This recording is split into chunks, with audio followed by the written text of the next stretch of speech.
ఈ రోజొచ్చేసరికి కాకరకాయ కారం ఎలా చేసుకుందామో చూద్దాం. ముందుగా కాకరకాయలు తీసుకొని వాటికి నైఫ్‌తో ఘాటనేది పెట్టాలి.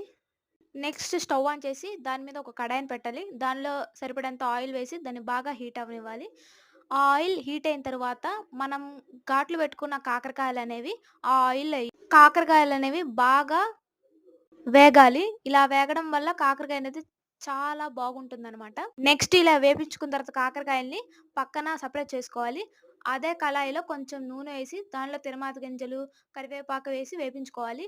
ఇది మొత్తం వేపిన తర్వాత నెక్స్ట్ మళ్ళీ ఆ కాకరకాయని తీసుకొచ్చి ఈ తిరమాతలో అయితే వేయాలనమాట. వేపిచ్చిన శనగపప్పు, జీలకర్ర, చిన్నుల్లిపాయలని పౌడర్‌లా చేసుకోవాలి. ఈ పౌడర్ మొత్తాన్ని ఈ కాకరకాయలో వేసుకోవాలి. కాకరకాయలో వేసుకొని బాగా వీటిని కలపాలి. ఇలా కలపడం వల్ల ఈ ముక్కలోకనేది ఈ పౌడర్ మొత్తం దాంట్లోకి వెళ్ళి కాకరకాయ కూరనేది చాలా అంటే చాలా బాగుంటుంది. మనం అందుకని ఇందాకడ ఘాట్లు పెట్టాం. మేమొచ్చేసరికి కాకరకాయకి చెక్కు తీసుకోము. ఇలా చెక్కు తీసుకోకుండా ఉంటే ఇంకా కొంచెం కూరనేది టేస్టీగా ఉంటుందనమాట. మీకు కాకరకాయ కర్రీ నచ్చినట్టయితే లైక్ చేయండి, షేర్ చేయండి. మా ఛానెల్‌ని సబ్స్క్రైబ్ చేయండి. Thank you for watching.